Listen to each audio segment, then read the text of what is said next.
खुल गया रेप की रात का सच। आखिरकार कोलकाता आरजीकर मेडिकल कॉलेज में उस रात डॉक्टर मौमिता देवनाथ के साथ क्या हुआ था, कौन कौन शामिल थे और कौन नहीं, क्या है पूरा सच। आ चुकी है डॉक्टर देवनाथ की डीएनए रिपोर्ट, जिसने साफ बता दिया है कि आखिर क्या हुआ था उस रात, जिसे सुनकर आप भी चौंक जाएंगे। हेलो एवरीवन, कैसे हैं आप सब देख रहे यूट्यूब चैनल अलीना एक्शन। तो आज की वीडियो में हम बात करेंगे डॉक्टर देवनाथ के बारे में, जो आप सभी जानते हैं कि सोशल मीडिया पर आजकल डॉक्टर देवनाथ के रेप केस है या फिर गैंग रेप केस है। इस डीएनए रिपोर्ट ने सारा खुलासा कर दिया। इस डीएनए रिपोर्ट ने ऐसी चौंकाने वाले खुलासे किए हैं जिसे सुनकर हर कोई शौक है, लेकिन काफी लोगों के मन में अब भी शक है। कोलकाता रेप केस को लेकर चौंकाने वाले खुलासे सूत्रों के मुताबिक सीबीआई को मिली फॉरेंसिक रिपोर्ट में जूनियर डॉक्टर और आरोपी यानी संजय रॉय के डीएनए प्रोफाइल मैच कर गए।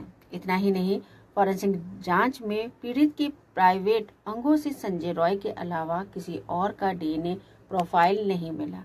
डीएनए रिपोर्ट से ये साफ साबित हो जाता है कि पीड़िता के साथ गैंग रेप नहीं हुआ था। सुबह का वक्त सुप्रीम कोर्ट में chief justice of India T Y. Chandrachud, justice J B. Pardiwala और जस्टिस मनोज मिश्र इस वक्त कोलकाता जूनियर डॉक्टर केस की वो स्टेटस रिपोर्ट पढ़ रहे हैं जो सीलबंद लिफाफे में सीबीआई ने उन्हें कुछ देर पहले ही सौंपी थी। कई पन्नों की ये स्टेटस रिपोर्ट तीनों जस्टिस काफी देर तक पढ़ते रहे, क्योंकि ये स्टेटस रिपोर्ट फिलहाल गोपनीय है, इसलिए इसे तीनों ने खामोशी से पढ़ा है। यही वो रिपोर्ट थी जिसमें कोलकाता की जूनियर डॉक्टर के कत्ल और रेप या गैंगरेप का शुरुआती सच लिखा था। इस रिपोर्ट में सीबीआई ने अब तक अपनी जांच की पूरी रिपोर्ट लिखी थी। कोर्ट की कार्रवाई खत्म होने से पहले सरकार की तरफ से पैरवी कर रही सॉलिसिटर जनरल तुषार मेहता ने बाकायदा कोर्ट से अपील की कि इस स्टेटस रिपोर्ट को वापस लिफाफे में सील कर कोर्ट अपनी कस्टडी में रख ले। Kolkata rape murder case court के अंदर दोनों तरफ से दर्जनों वकील मौजूद थे, लेकिन उन तक को सीबीआई की इस स्टेटस रिपोर्ट को देखने पढ़ने का मौका नहीं मिला। वजह ये थी कि जांच अभी जारी है और इस स्टेटस रिपोर्ट के खुलासे से शायद जांच पर असर पड़ सकता है। लेकिन जाहिर है कि सुप्रीम कोर्ट की इस पूरी कार्यवाही की लाइव स्ट्रीमिंग को सोशल मीडिया और मीडिया के जरिए पूरा देश देख रहा था, इस उम्मीद से कि पिछले 10 दिनों में सीबीआई ने इस केस में क्या जांच की, इस केस की सच्चाई क्या है और कोलकाता पुलिस की जांच सीबीआई की जांच से कितनी मिलती जुलती या हटकर है। लेकिन क्योंकि स्टेटस रिपोर्ट बेहद गोपनीय थी, इसलिए इन सवालों के जवाब सामने नहीं आ पाए।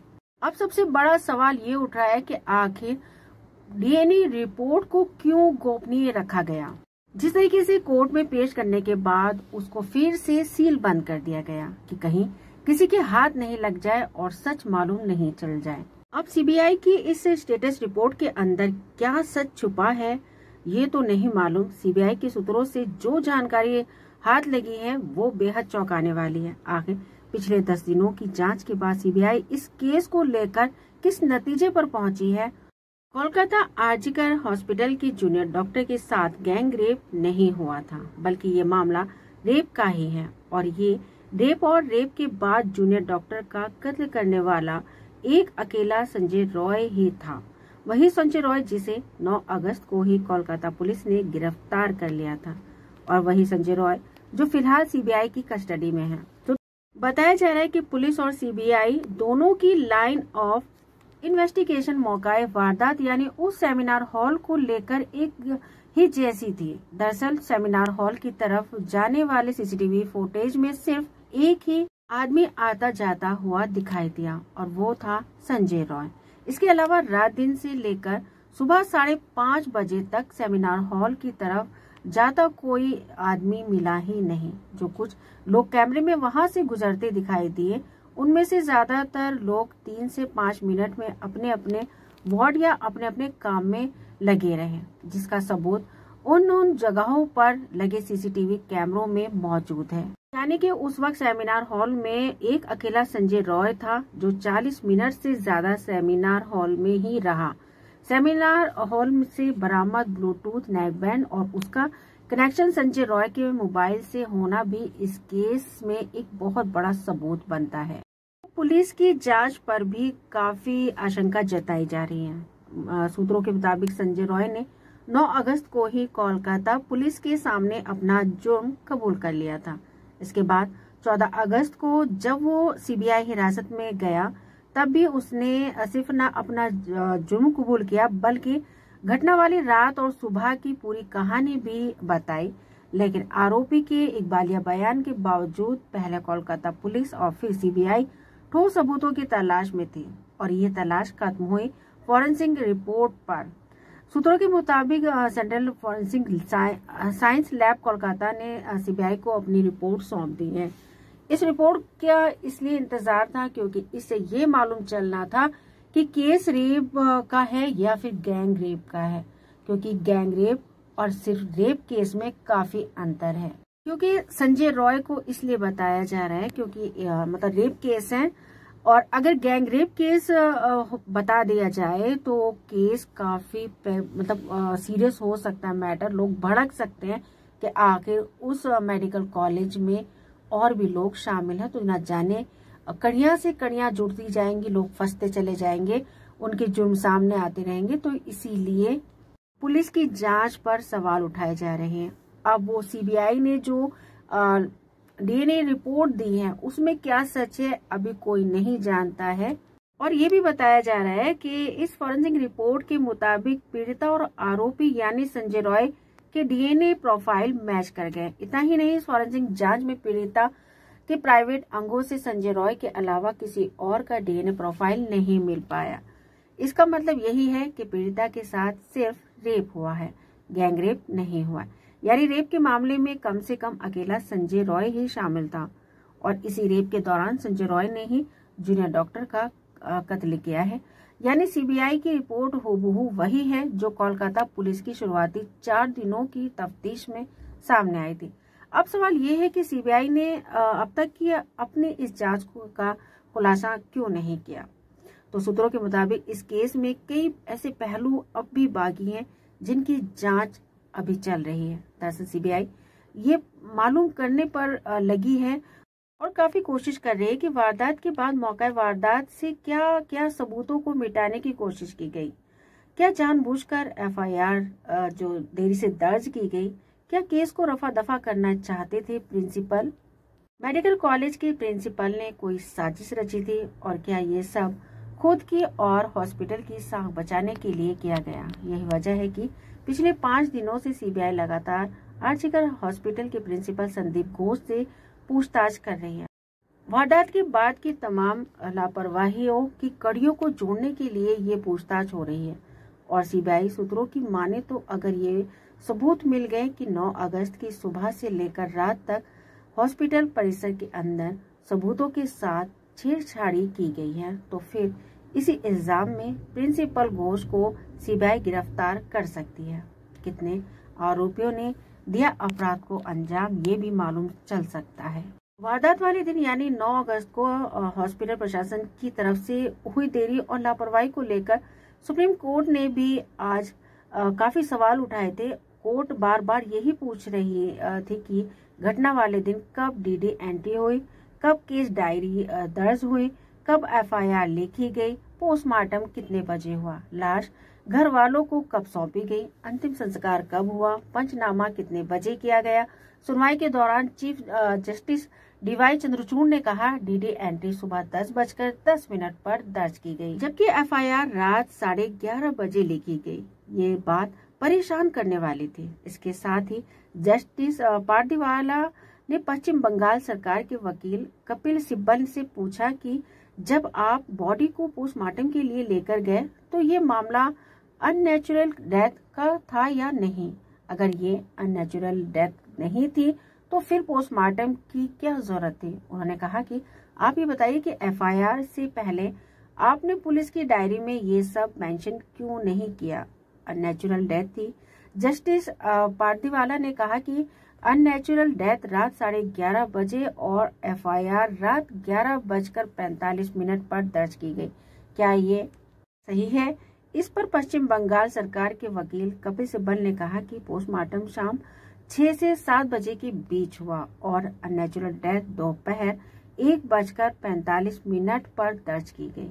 इस पर सुप्रीम कोर्ट ने कहा कि हम दोनों रिपोर्टों को कैसे मिला सकते हैं। अननेचुरल डेथ के रजिस्ट्रेशन से पहले पोस्टमार्टम होता है। ये आश्चर्यजनक है। पश्चिम बंगाल सरकार और खासकर पुलिस के रवैये से कोर्ट बेहद नाराज था। चीफ जस्टिस ने कहा, आप अपने दस्तावेज में देखें, पुलिस डायरी में एंट्री सुबह 5:20 की है। हॉस्पिटल से पुलिस को सुबह 10:10 पर सूचना दी गई कि एक महिला अर्धनग्न हालत में पड़ी हुई है। मेडिकल बोर्ड ने राय दी कि उसके साथ रेप हुआ है और पुलिस की झीरे एंट्री ये पता चलता है कि मौका वारदात की घेरेबंदी पोस्टमार्टम के बाद की गई। कोर्ट ने कहा कि ऐसा कैसे हो सकता है। जस्टिस पारदीवाला ने तो गुस्से में कहा कि इस केस में राज्य सरकार ने जिस तरह से काम किया वैसा उन्होंने अपने 30 साल के कैरियर में कभी नहीं देखा। उन्होंने हॉस्पिटल के असिस्टेंट सुपरिटेंडेंट की भूमिका पर भी सवाल खड़े कर दिए हैं। कहा कि उनका आचरण संगति है और इस पर कपिल सिब्बल ने कहा कि वो एक महिला है। सुप्रीम कोर्ट में गुरुवार को कोलकाता पुलिस और सीबीआई दोनों की ओर से केस की टाइमलाइन सौंपी गई, लेकिन सुप्रीम कोर्ट ने इस बात पर हैरानी जताई कि दोनों की टाइमलाइन में सीक्वेंस की टाइमिंग अलग अलग है। कोर्ट ने कहा कि ऐसा कैसे हो सकता है। आरजीकर मेडिकल कॉलेज के प्रिंसिपल डॉक्टर संदीप घोष को अब पॉलीग्राफ टेस्ट का सामना करना पड़ सकता है। इसके साथ ही वारदात का शिकार बनी ट्रेनी डॉक्टर को आखिरी बार जिंदा देखने वाले यानी उसके साथ डिनर करने वाले उसके 4 डॉक्टर दोस्तों से भी पॉलीग्राफ टेस्ट के जरिए सीबीआई सवाल पूछने वाली है। गुरुवार को इन 5 के पॉलीग्राफ टेस्ट के लिए सीबीआई ने कोलकाता के सियादत कोर्ट में अर्जी दी है, जिसे कोर्ट ने मंजूर भी कर लिया है। सीबीआई की शुरुआती छानबीन में ये तो साफ हो गया कि 8 और 9 अगस्त की दरमियानी रात को आर्जिकर हॉस्पिटल के ट्रेनी डॉक्टर के साथ रेप और फिर हत्या में सिर्फ एक ही शख्स शामिल था, संजय रॉय। लेकिन क्या इस वारदात के सामने आने के बाद आर्जिकर कॉलेज के प्रिंसिपल डॉक्टर संदीप घोष ने जानबूझकर मामले को रफा दफा करने की कोशिश की? क्या जानबूझकर ही उन्होंने सीन ऑफ क्राइम को खराब करने की कोशिश की? और क्या उन्होंने ही इस मामले में ढिलाई बरतने के लिए पुलिस पर दबाव बनाया? अगर हाँ तो क्यों? कुछ ऐसे ही सवालों की तरह सीबीआई इस केस की तह तक जाना चाहती है। सीबीआई इस बात को समझ चुकी है कि सबूतों के साथ बहुत ज्यादा छेड़खानी की गई है। जो सच बताया जा रहा है बल्कि वो है नहीं, उसके पीछे जो सच है उसे तलाश करने की जरूरत है। सीबीआई को सबसे ज्यादा शक है तो वो है डॉक्टर घोष पर। सीबीआई इस सिलसिले में पहले ही डॉक्टर संदीप घोष के अलावा 4 डॉक्टरों से पूछताछ कर चुकी है, लेकिन इस पूछताछ के दौरान ऐसे कुछ विरोधाभास सामने आ रहे हैं जिसके बाद सीबीआई को लगता है कि शायद इस केस से जुड़े लोग सारी बातें खुलकर बताने से डर रहे हैं। यही वजह है कि सीबीआई पॉलीग्राफ टेस्ट का सहारा ले रही है।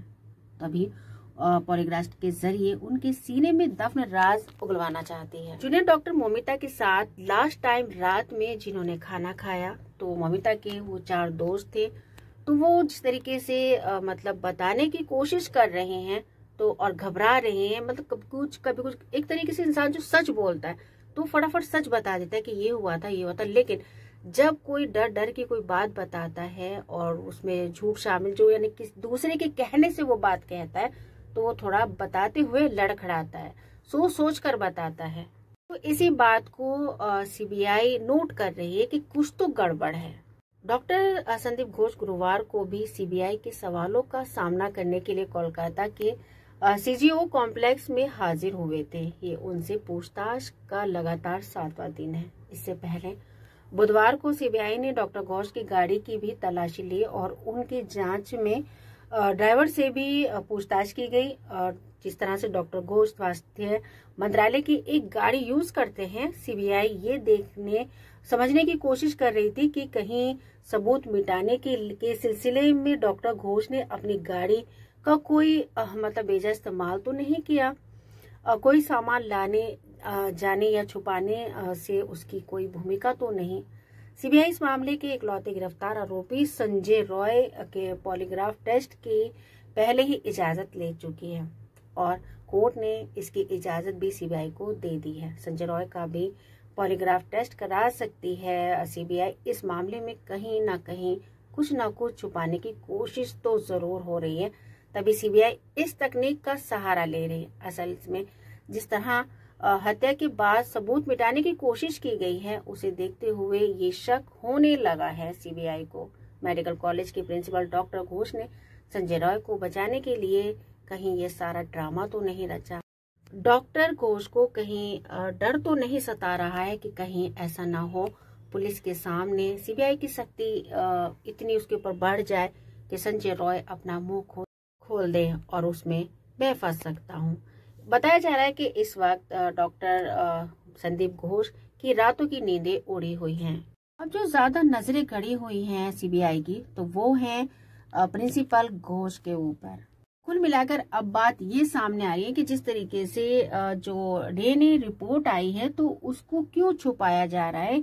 सिर्फ पुलिस ने वो जो रिपोर्ट है वो कोर्ट में पेश की है और वहीं के वहीं उसको सील बंद किया जाता है, जबकि इस रिपोर्ट की फोटोकॉपी पीड़िता के परिवार को भी मिलनी चाहिए थी, उनके वकील को। तो आखिर ऐसा क्यों नहीं किया गया।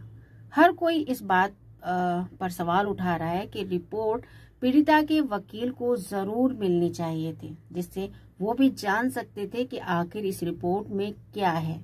अब इस रिपोर्ट के आने के बाद ये बात कही गई है कि मतलब पीड़िता के साथ सिर्फ रेप हुआ है, वो भी संजय रॉय ने किया है, गैंग रेप नहीं हुआ है। तो आप क्या कहना चाहेंगे कि आपको भी लगता है कि पीड़िता के साथ जो डॉक्टर जूनियर हैं, डॉक्टर मौमिता, उनके साथ जो रेप हुआ है वो सिर्फ संजय रॉय ने किया है, या फिर उनके साथ संजय रॉय के अलावा वहां पर और लोग भी मौजूद थे, तो यानी कि पीड़िता के साथ गैंग रेप हुआ है। तो जब पोस्टमार्टम के लिए मतलब डॉक्टर मौमिता को ले जाया गया, तो वहां पर डॉक्टर ने एक बहुत बड़ा खुलासा किया था कि जो मौमिता की बॉडी से जो व्हाइट कलर का जो पर्दाहट मिला था, सैंपल मिले थे, तो वो सिर्फ मतलब कम ग्राम नहीं था, एक इंसान का नहीं लग रहा था, वो ज्यादा लोगों का लग रहा था। उसका जो ग्राम बताया था वो ज्यादा बताया था। तो डॉक्टर ने ये साफ क्लियर बता दिया था कि मतलब संजय के अलावा उसके साथ और लोग भी शामिल थे। लेकिन यहाँ पर डीएनए रिपोर्ट पर सबकी नजरें टिकी हुई थी, तो अब वो रिपोर्ट भी आ गई है। अब उसमें बताया जा रहा है कि सिर्फ पीड़िता के साथ जो रेप हुआ है वो सिर्फ संजय रॉय ने ही किया है। तो आपको क्या लगता है इस बात की सच्चाई, कि आखिर क्या रिपोर्ट, जो डीएनए रिपोर्ट वो सही है, जो कि मतलब जो हम लोग सोच रहे हैं, जो पीड़िता का परिवार सोच रहा है, जो हिंदुस्तान के लोग सोच रहे हैं, वो बात सही है कि पीड़िता के साथ रेप नहीं बल्कि गैंग रेप हुआ है? तो कमेंट बॉक्स में लाजमी बताएगा। अब आपसे इजाजत चाहते हैं, मिलते हैं नेक्स्ट वीडियो में, तब तक अपना ख्याल रखिएगा।